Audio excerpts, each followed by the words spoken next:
I want to ask you, where or how did you come by such conceptual strength? Mm. Well,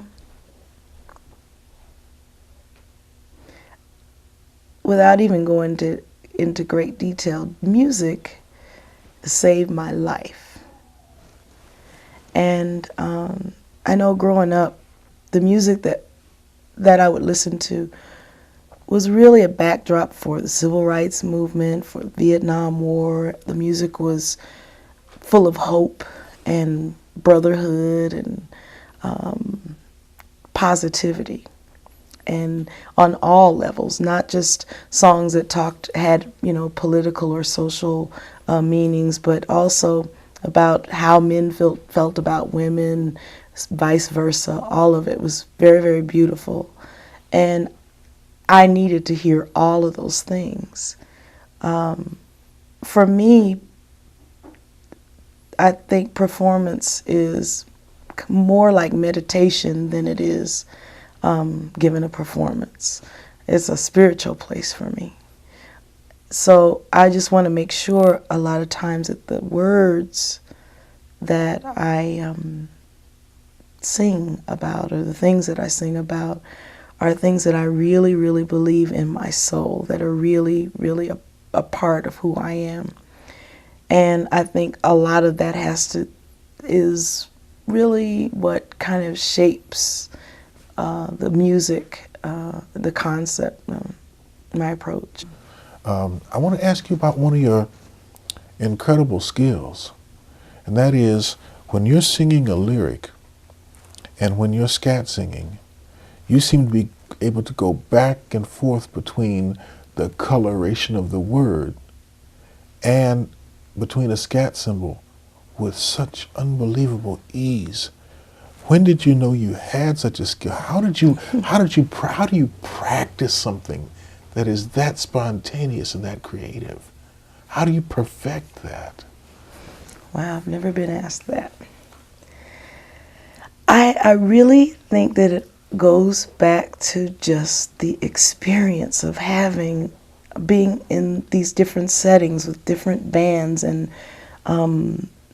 musicians that are really, really great at what they do, and always feeling more comfortable being hungry. I always feel comfortable being hungry. So I put myself in positions that are, I don't know, kind of scary, that make you dig really deep and find things. And I believe that for me, improvisation is my soul utterance. So whatever I'm singing in the lyrics, whatever I improvise, they're kind of one and the same. And I think just throughout the years of constantly doing this, early on, I remember the longest time on stage for me was between songs, because I didn't know how to speak to an audience. And I didn't want to just like introduce the next song, but I needed something to do between the songs so that I just didn't feel like I was naked in front of the audience. And so what happened was these vamps on the end of songs. And from that came the storytelling. And I think that's where all the my way of improvising came into being, telling the stories. I could sing it, but I couldn't say it, so I would always sing over the top of it. So it kind of came from, like I said, experience, purely experience, having the opportunity night after night, going out there and finding something in myself that I didn't know existed. You say you could sing it, but you couldn't say it. Then, yeah, I can say it now, but then I couldn't. Tell us a story that you haven't put to melody yet. Mm. Well, let's say you're gonna it's 2004, and you've traveled all over the world and sung all different kind of places, and you're gonna do on an album, and you're gonna tell us another story.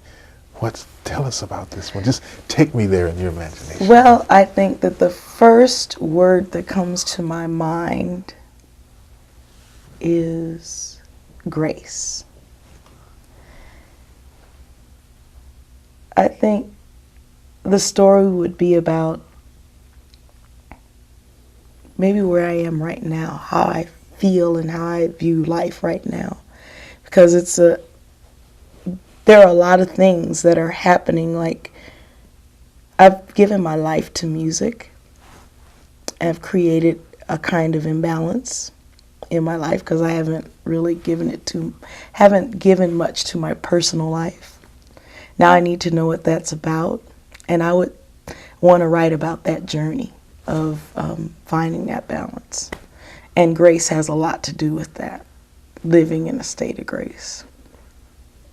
If you could sing any time, any place, about any subject, and you knew that the power of your voice would change, improve, enhance, inspire the sonic landscape of anybody within the throw of your voice, how would you sing to America after September 11th? I guess the way that I am now, from my heart. The interesting thing about what happened September 11th is it brought about a profound sense of fear that I don't think that I've ever felt before. But also, it made me think about some of the stories that my grandmother used to tell me of the things that she went through. And, I heard the stories, but I didn't feel that kind of fear. I didn't know what she'd been through, being like just a couple of steps out of slavery. Yes. And one of the things that came out of it was forward-thinking, perseverance, not allowing the fear to take you down.